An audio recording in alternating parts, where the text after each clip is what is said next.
Hey everybody, here's an update on the AC oil filter. I've really just spent a couple days, well, it's a holiday week, so I've actually, had a couple days here and there where I didn't actually do anything, but just doing different processes on it. So this is actually what it looks like together.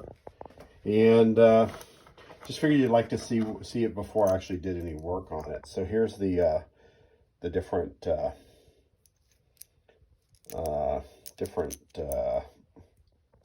wing nut screws that hold it into place. I just kind of clean those up real quick. And here's the wing nut screw that holds it together. I really didn't do much other than I cleaned the head and just kind of went through with the threads. Tried to get those clean. So here's the horn that goes on the top. Still black on the inside. Looks good on the outside. As you can see, the finish is not as smooth as it might look.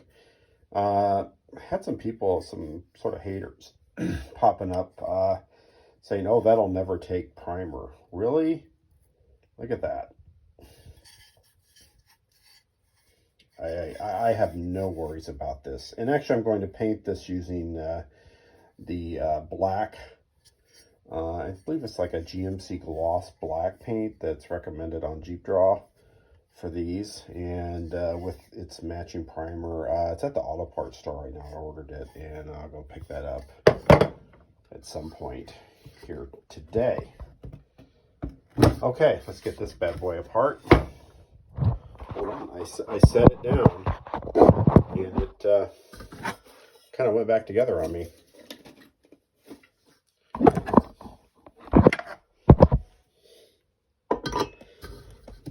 There we go. So how did I actually separate this to begin with? It was really kind of fused together. Again, there's an upper and a lower if you've never seen these. And I actually took some 2x4 blocks and I put one here and one here. And then I just set this inside of it. I just whacked it as softly as I could with a hammer, and it fell apart, and I was so happy. So again, there's the two parts.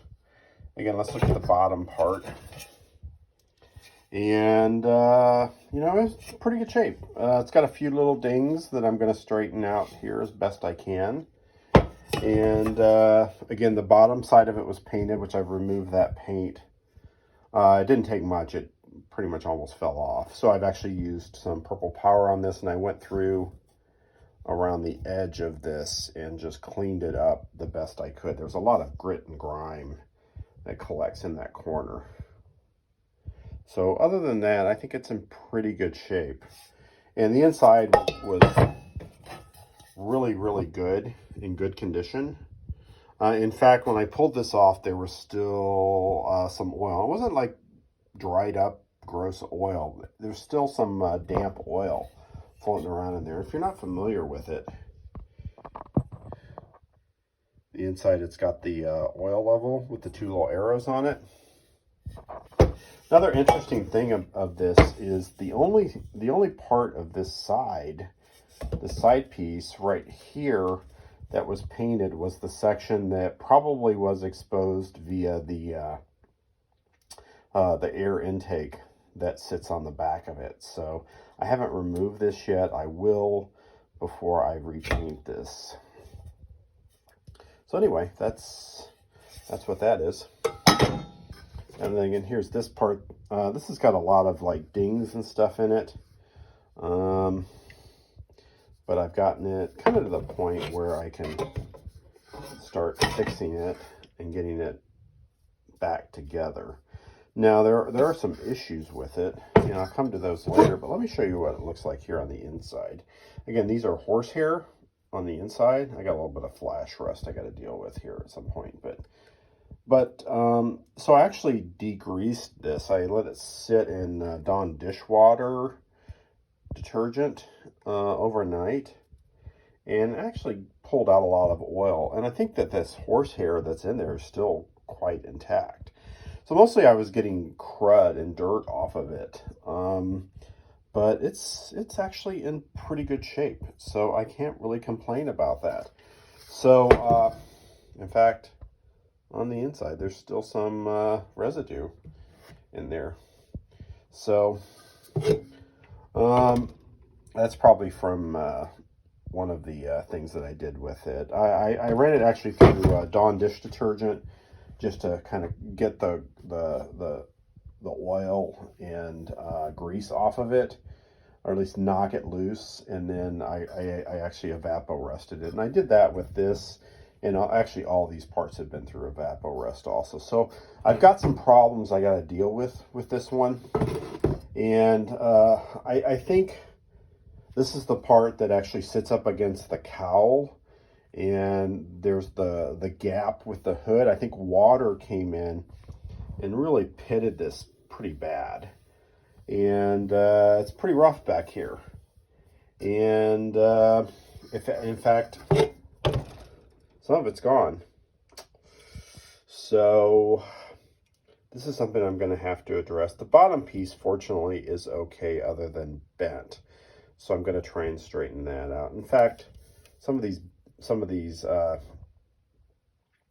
little dents that are here, I think are from people probably unfamiliar with it, trying to pry the bottom piece off of it. That's what it looks like to me. So what I'm going to do is I'm going to try and straighten this the best I can. Now I wanted to get a little more aggressive with removing some of the rust and stuff on here, and I'll probably do a little more conversion on this just to make, maybe using a different product that I can just kind of paint on. But I don't want to lose any more of this. In the end, this is like a $1,200 or $1,500 part, so I've got to come through and patch this. And ideally it would be metal, but I don't know if I have the skill for that. And again, this is a $1,500 part. This is probably what, no thicker than 18 gauge, if not 20 gauge steel. So I think what I'm going to go ahead and do is just go ahead and use JB Weld, get it flat. Go ahead and fill all of these pits and some of these little dents and things in here. You just can't get to this because of the way that the filter is in there. And I don't want to heat it too much because there is oily horsehair inside of here. And yeah, I might have a nice fire if I did that.